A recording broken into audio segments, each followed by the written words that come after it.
Okay. Good afternoon, everyone. Welcome to this afternoon session, brought to you by Epic. My name is Lars Hyland, Head of Consulting Services at Epic, and my colleague here, Imogen Casebourne, is Head of Learning. And what we're going to do is, for the next half an hour, is talk to you about what can we learn from the future.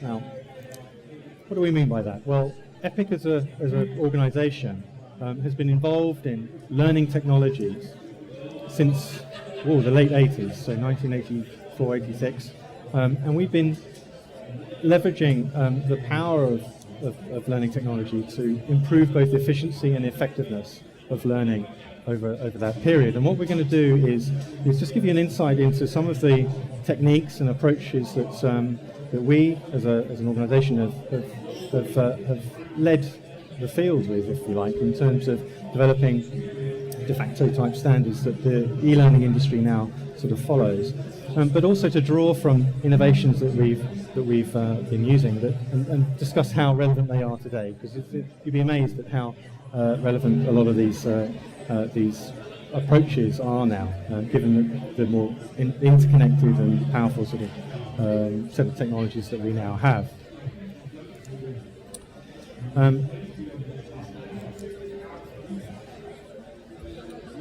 Oops.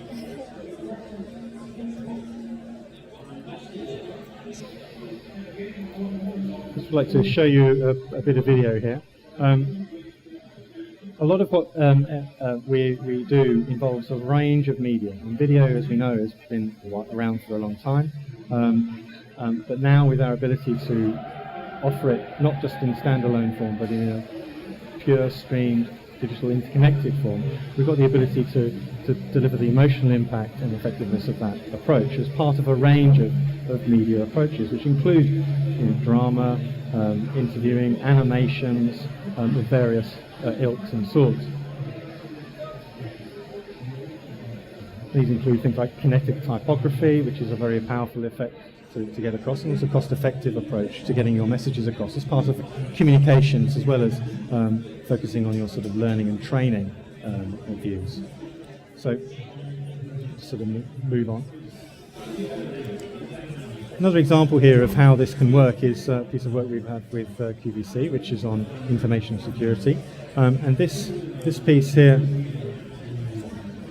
will illustrate to you that we can use animation in novel ways that really are good at getting clear messages across in a short periods of time. So this idea of infographics is very popular, increasingly popular, and it's something that we've sort of brought to the fore in many of our blended programs now. So it's very key to get across your key messages to improve engagement and to improve the take-up of wider sort of learning activities that you have.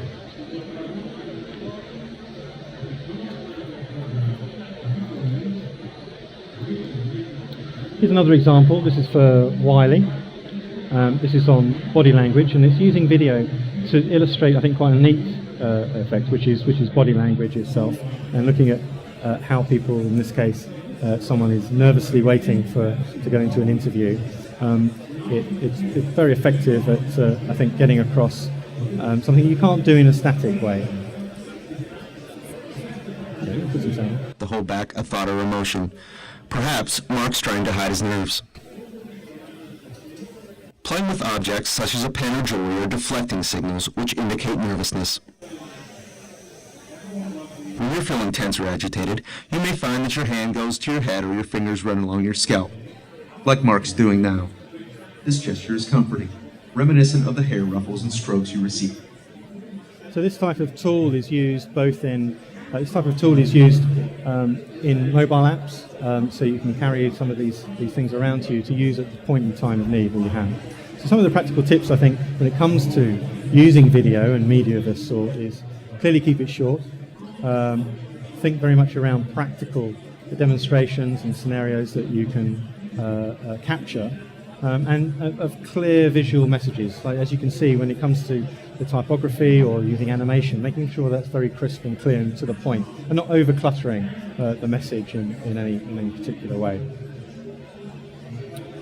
Now, a lot of this is leading now to immersive training solutions, and increasingly now with our smartphones and with the more interactive, powerful sort of technology that we have available to us, we can bring people into virtual environments, we can put people into supported real environments, and this is something that at Epic we were pioneering some time ago.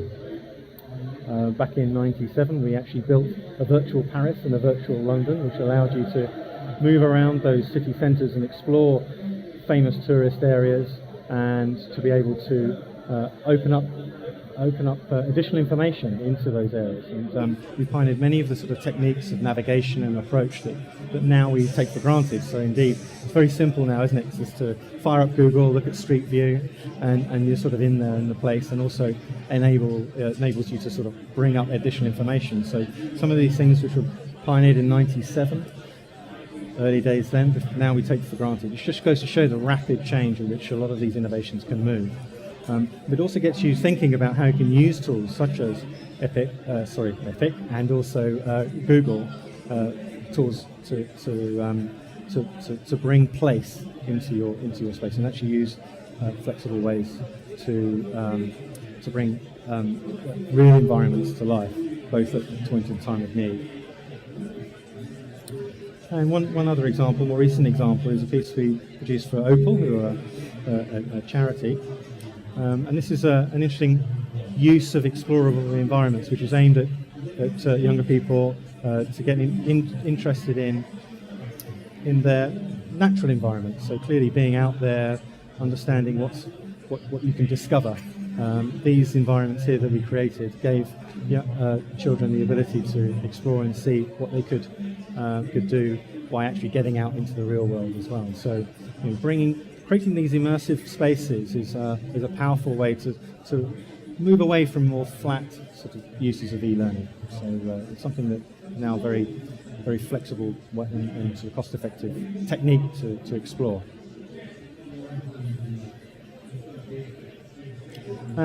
Here's a more sort of serious example. This is a piece that we produced for DWP, which is actually all about claiming benefits, which is hot political topic at the present time, as we can say. But back then, it was also a hot political topic in the sort of early '90s, around the sort of late '90s. And we produced a very effective piece of learning, which uses a number of techniques, which is to bring you right into an immersive, an interview situation, and you have to make judgments as to whether this person is telling you the truth.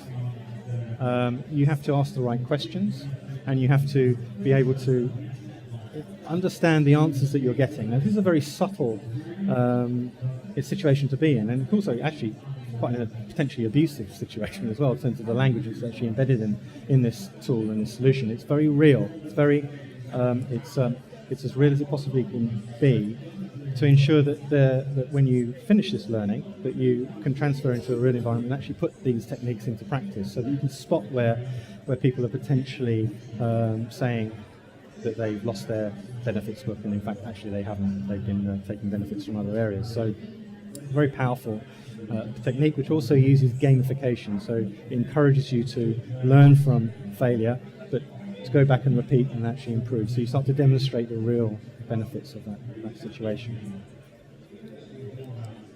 So some practical tips. Simulations are very powerful. They're very, very, I think, very effective tools to use, and they're a worthwhile investment, especially when it comes considering complex situations.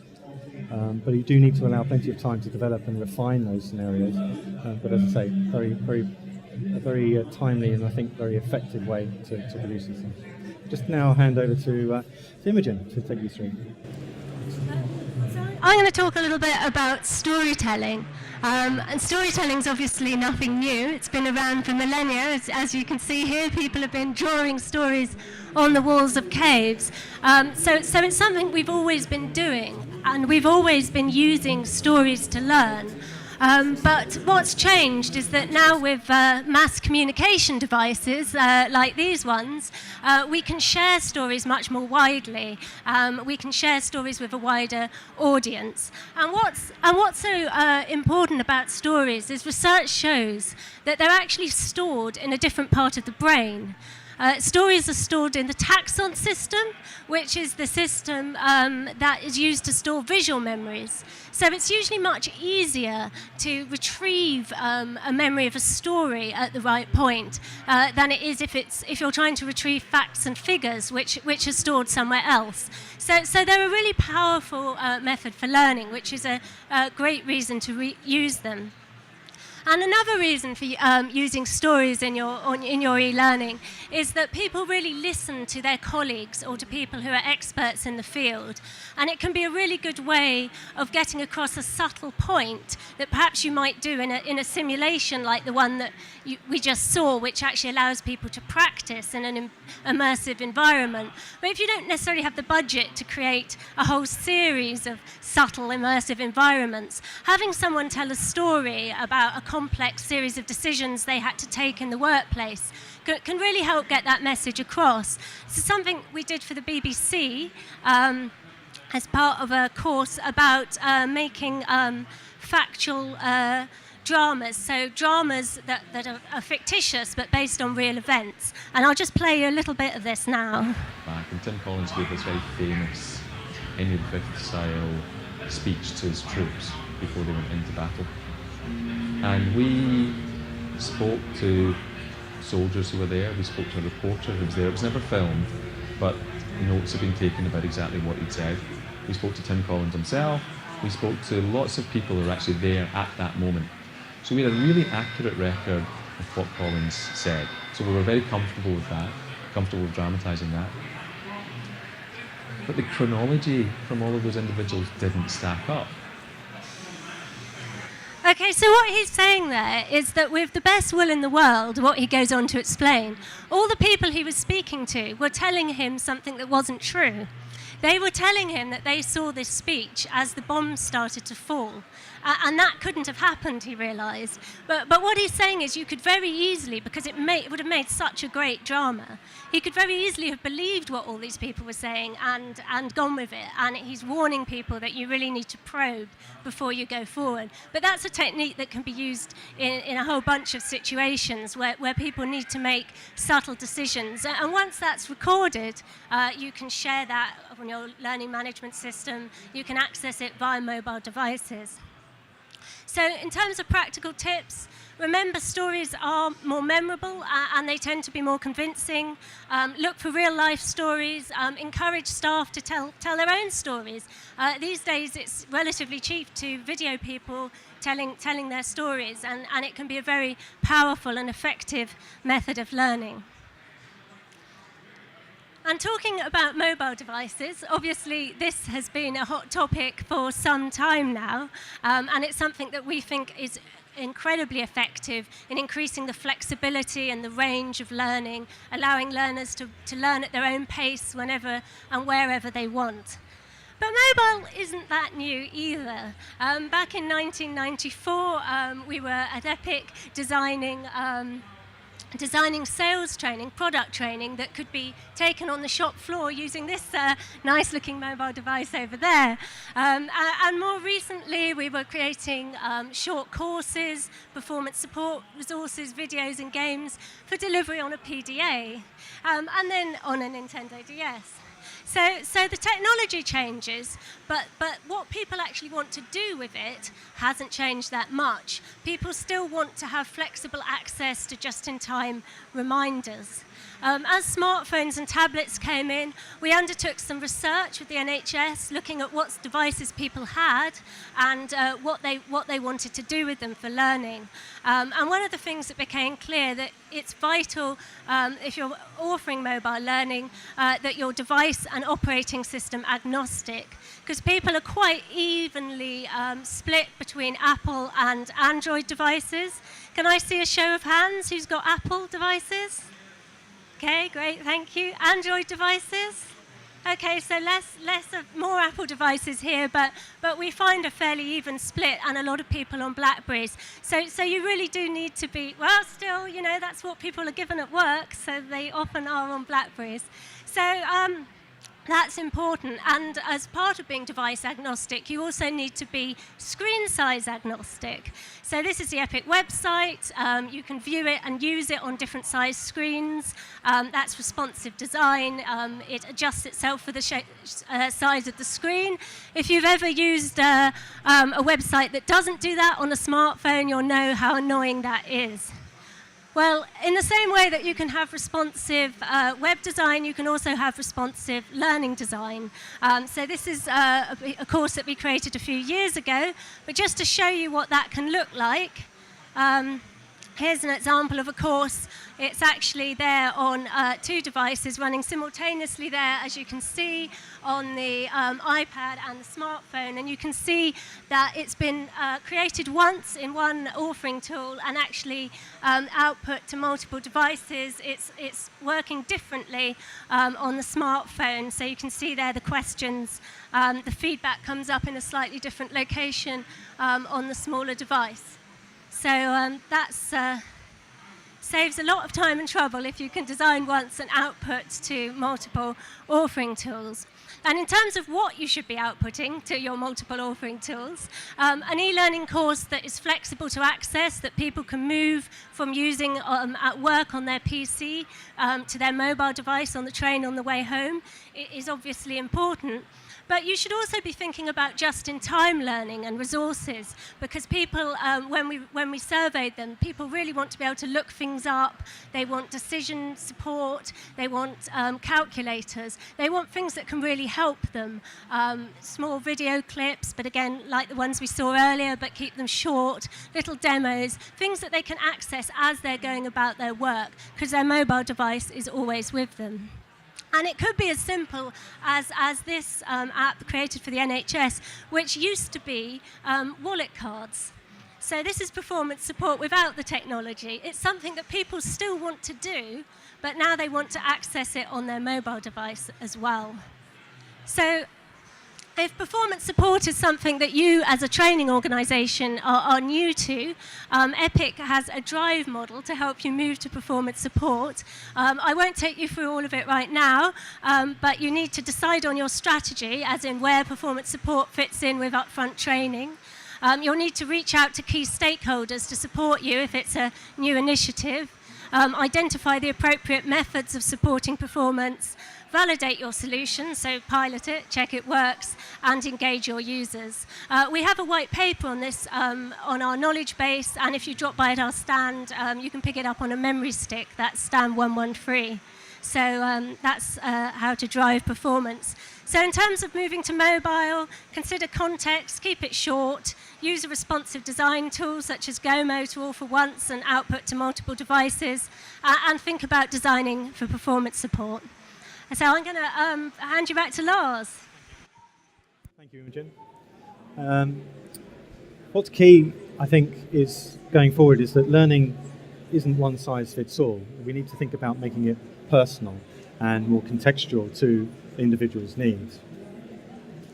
One way of doing this is to introduce the concept of diagnostics, so that when you design a piece of e-learning, that very early on you give people an opportunity to demonstrate what they already know and what they already can reflect back to you and demonstrate with their tools. So, we've used this technique quite in many ways on relatively small projects, but also quite sizable ones. Like, for example, with Lloyds Banking Group, we took their entire compliance suite and re-engineered it so that it was a more unified design experience and learning experience for people, but also was shortened, which was favourable to including too much information in these pieces. But more importantly, each component had a diagnostic at the beginning which you could demonstrate your existing understanding and knowledge of compliance, which has led to dramatic shortening of the amount of time people have spent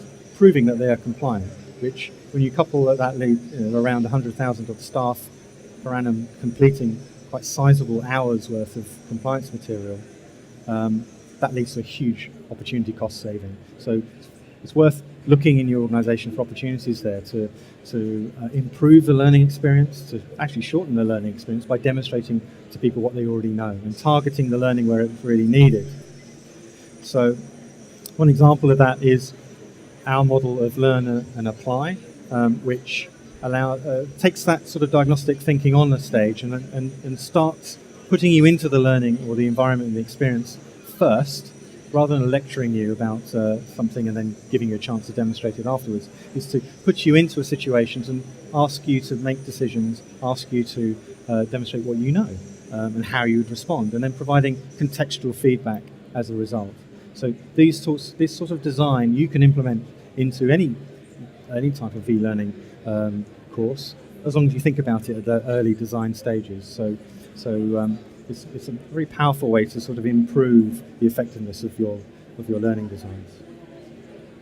Now, one way of also thinking a bit broader is thinking about the context and the wider holistic position of the learning solutions that you're designing. So don't just think about the e-learning pieces or the components. Think about where it sits on the journey that an individual has in terms of their existing skills or where they are in the organisation. So in this particular model that we have, aspect, it's all about bringing new people into new roles. So this is also about, it's not just about people outside of the organisation coming in, although that's the vast majority of that. And in fact, this model is about doing that in terms of attracting the right people, ensuring that you're selecting the right people, and that you prepare people to learn appropriately. And you can use learning technology to support each of these stages if you think about them all together. So it's not just about the engage stage, or that sort of arrive on the first day and induct someone for a short period of time and expect people to know everything.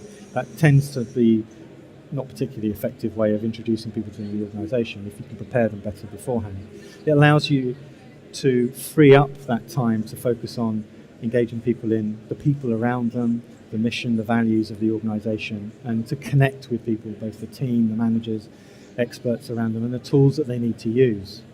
And then finally being able to tune that, so using performance support tools to sort of remind, develop and challenge, so you retain people for longer. So in bringing new people on board, you can reduce that time to competency quite dramatically by thinking holistically. So this is what this aspect model is about, and you can learn more about that if you'd like to talk to us afterwards or understand.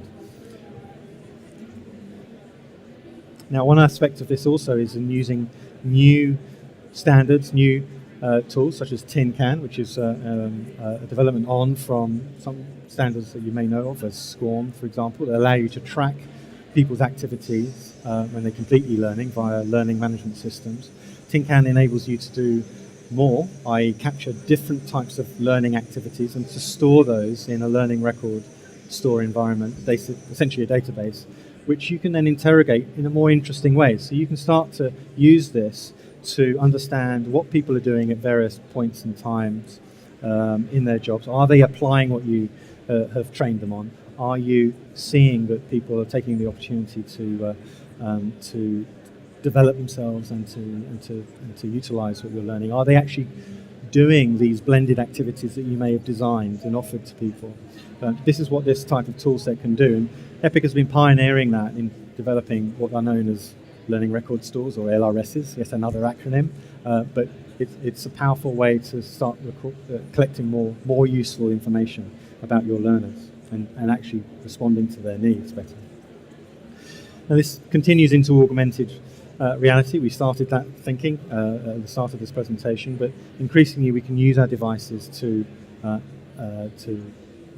enhance the environment that we're looking at around us and learn in context. So some of these tools you can see around you. Some of you may have these up type bracelets for measuring your physical activity and various health signs. This app down in the corner here, actually you can point at your skin and it will actually reveal whether you've got potential skin cancer or melanomas or things that you need to worry about. Now these are active tools that enable you that you can use at the point in time of need and then make decisions and respond accordingly. So this is blurring the idea of just in-case type training and learning, and more moving it into tools that will help you perform better, but learn more effectively and more rapidly and more in a more accelerated ways. So this is why technology is now firmly at the heart of all the things that we need to do today. One example here, which we're increasingly seeing, is linking the learning into tools such as, for example, a CRM system or sort of a customer relationship management system, where you can have people going on visiting clients or visiting others, and your phone will be able to give you proactively support when you need it. So, for example, you're going to a meeting, it can give you immediate access to that checklist that you received at the end of some running effective meetings training.